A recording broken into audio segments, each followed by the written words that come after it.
Tigilan mo na ang pagpayag na bastusin ka dahil lang mahal mo sila. Kasi mahal mo siya, kaya pinapatawad mo. Mahal mo siya, kaya iniintindi mo. Mahal mo siya, kaya tinatanggap mo kahit paulit-ulit kang sinasaktan, niloloko. Pero alam mo ba, unti-unti, nagiging normal ang disrespect, nagiging routine ang pagbabaliwala, nagiging ordinaryo ang sakit, at ang pinakamasakit, ikaw pa ang nag-a-adjust para hindi siya mawala. Tandaan, hindi lisensya po ang mahal kita para tapak-tapakan ka. Hindi sukatan ng pagmamahal ang pagtiis sa mali ha.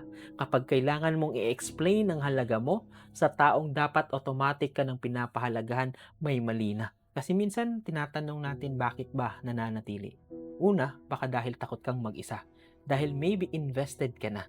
Dahil umaasa ka pa rin na magbabago siya. Pero habang hinihintay mo ang pagbabago niya, ikaw po ang unti-unting nawawala. Self-respect is not selfish. Boundary is not cruelty. At ang pag-alis sa toxic, hindi kawalan ng pagmamahal. Protection yan sa sarili. Kaya, mahal mo siya? Oo, okay. Pero mahalin mo rin ang sarili mo. Mag-set ka ng hangganan, maglagay ka ng limitation, i-protect mo ang puso mo. Hindi kasi lahat ng mahal mo, karapat-dapat manatili sa buhay mo.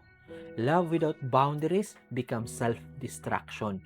Ulitin ko, love without boundaries become self-destruction. Kasi ang tamang tao, hindi ka pabababain para lang manatili ka. At kung kailangan mong tiisin ang bastos para lang may matawad kang mahal, mas mabuti ng mag-isa kaysa kasama ang taong pinagdududahan ka sa halaga mo.